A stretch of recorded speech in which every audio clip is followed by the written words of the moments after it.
그렇게 많이 먹지도 않는데 살이 잘 안 빠져요. 때로 식욕 통제가 전혀 안 되고 정신 나간 사람처럼 막 먹어요. 뭔가 먹고 나면 자꾸 눕고 싶고 정말 게을러져요. 라고 말하는 사람들의 식단을 살펴보면 공통적인 특징이 있습니다. 바로 밀가루나 달콤한 디저트, 과자, 단 음료 등을 조금이든 많이든 하루도 빠짐없이 매일 먹고 있다는 것입니다. 이것은 뭘 의미하는 걸까요? 바로 탄수화물 중독, 즉 탄수화물 섭취를 끊을 수 없는 상태인 것입니다.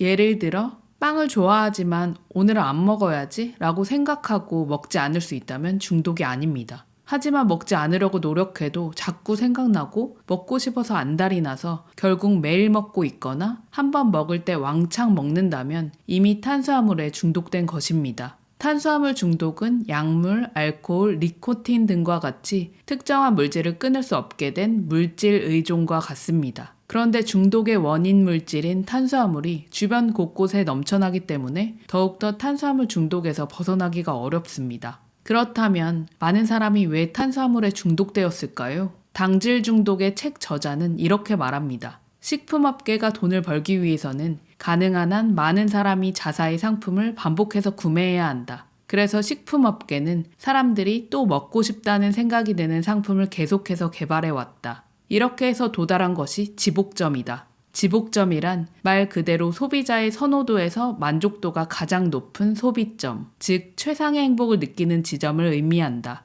지복점에 착안해서 만들어진 식품은 당신을 순간적으로 행복하게 만들어준다. 하지만 그 짧은 순간 때문에 큰 것을 잃게 된다. 편의점을 살짝 들여다보면 삼각김밥, 단팥빵, 케이크, 스낵 과자, 컵라면 등 탄수화물 덩어리인 식품들이 질비하게 늘어서 있다. 이런 환경에서 탄수화물에 중독되지 않는 상태로 있기란 쉬운 일이 아니다. 의식하지 않고 먹다 보면 대부분 중독에 빠진다. 담배나 알코올의 경우에는 적당히 해야지라는 생각을 한 후에 피우거나 섭취한다. 이와 달리 탄수화물의 경우 대체로 자신이 맛있다고 느끼는 것을 먹으면 심한 중독이 되는 경우가 많다.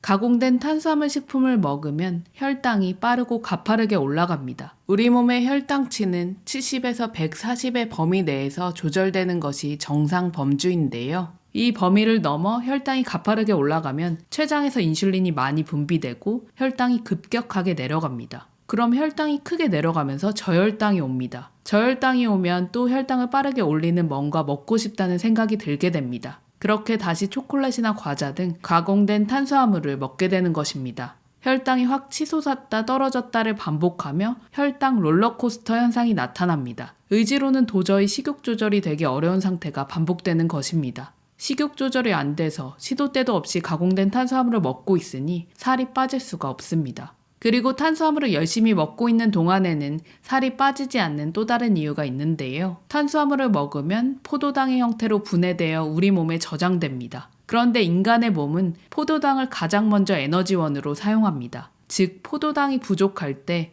비로소 우리 몸에 저장된 지방이 사용된다는 얘기입니다. 하지만 탄수화물을 열심히 먹고 있다면 몸에 포도당이 넘쳐나서 지방을 에너지원으로 사용할 기회가 사라지게 되는 것입니다. 그럼 탄수화물 중독에서 벗어나고 살도 팍팍 빠지기 위해서는 어떻게 해야 할까요? 먼저 자신이 탄수화물 중독이라는 사실을 인정해야 합니다. 앞서 탄수화물 중독은 알코올이나 마약 중독과 마찬가지라고 말씀드렸는데요. 알코올 중독인 사람이 매일 조금씩 술을 마시면서 중독에서 벗어나는 게 가능할까요? 당연히 말도 안 되는 소리죠. 현재 탄수화물 중독인 상태면 가공된 탄수화물을 과감하게 끊는 기간이 필요합니다. 내가 아픈 상태니까 치료가 필요하다는 생각으로 접근하셔야 합니다. 복숭아나 견과류와 같은 특정 음식에 대한 알레르기가 있는 사람은 그 음식을 먹으면 온몸에 가려움이 올라옵니다. 심한 경우 호흡곤란이나 복통, 구토 등이 나타날 수도 있죠. 물론 탄수화물 중독은 탄수화물을 먹는다고 즉각적으로 증상이 드러나지는 않지만 폭식이나 과식, 대사질환이나 각종 질환으로 이어질 가능성이 매우 높기 때문에 위태로운 상태입니다. 그렇기 때문에 지금 나는 탄수화물을 먹으면 위험한 상태야 라고 인지하고 탄수화물을 제외하고 다른 음식 섭취에만 집중할 거야 라고 생각하셔야 합니다.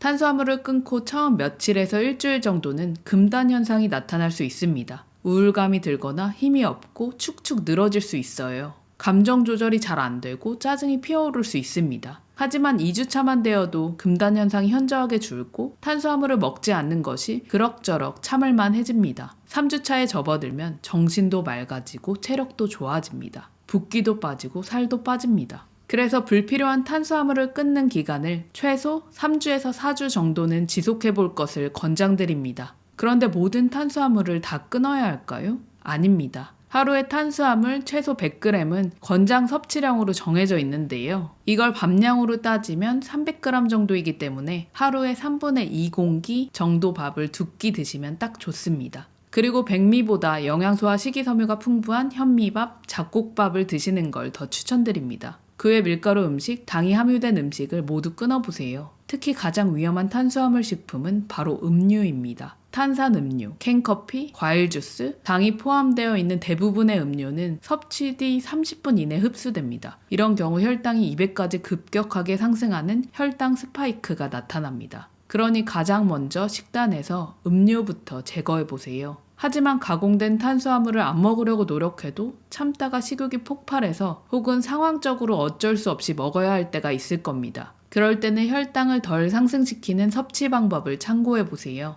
식사할 때는 먼저 채소나 단백질부터 먹고 탄수화물을 마지막에 섭취하는 것입니다. 혹은 탄수화물을 단독으로 드시지 마세요. 이렇게 식사 순서만 신경 써도 같은 양의 음식을 먹는다고 해도 혈당이 천천히 올라가는 효과를 볼 수 있습니다. 예를 들어 국밥을 먹는다고 가정해 볼게요. 국밥의 건더기를 충분히 먹고 나서 마지막으로 밥을 섭취하는 것입니다. 이미 배가 부르다면 밥을 3분의 1공기나 2분의 1공기 드시면 더더욱 좋습니다. 빵을 먹을 때는 식빵만 먹는 것보다 빵을 올리브유에 찍어 먹는다거나 샌드위치 형태로 먹는 것이 칼로리는 더 높더라도 혈당을 천천히 올리는 섭취 방법입니다. 다만 소스류에 당이 많이 포함되어 있는 경우가 많기 때문에 샐러드나 샌드위치를 먹을 때 소스를 빼거나 최소한으로 먹어야 합니다. 그리고 직접 식사 메뉴를 고를 수 없거나 탄수화물 위주의 메뉴를 단독으로 먹어야 하는 부득이한 상황도 있을 겁니다. 그럴 때는 절대적인 섭취량과 식사 속도라도 신경 써보세요.